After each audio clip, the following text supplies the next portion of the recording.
The advice I would give to somebody if they had a loved one in an abusive relationship, don't tell them to leave. The worst thing you can say to a woman in an abusive relationship is leave. Because trust me, that person wants to leave. You're just putting pressure on that person to do something that they might not be able to do or that they are not strong enough to do. So support them. Don't let the abuser isolate them any more than what they already have done or are trying to do. Keep checking in on them. Don't give up on them, support them until they are ready to leave.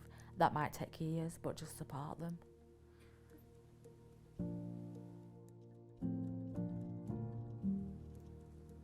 People tend to think that domestic abuse is physical, but it's a lot more than that.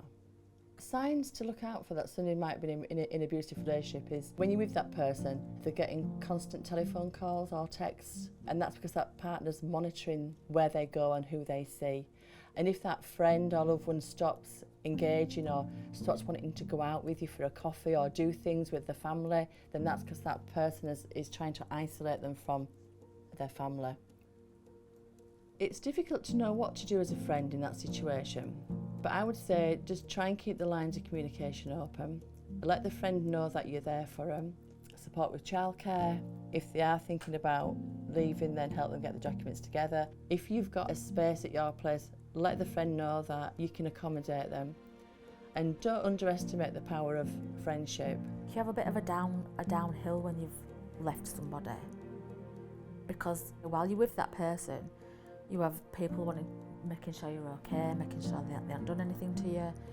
And then I think everybody's so relieved when you've left them that they seem to forget that that's when you need them most, because you've left that situation and you're on your own.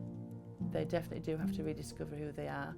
And that is common from people who we support to say, I really don't know who I am anymore, because that person has just taken their identity.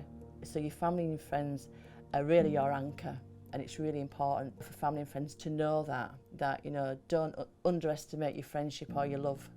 It's just not easy to get up and leave. You know, it's not easy just to leave everything that you've ever known and move on. So it takes time, and I would always say give that person time, be there for them to listen, and when the time is right for them, you know, hopefully they will make that decision and leave.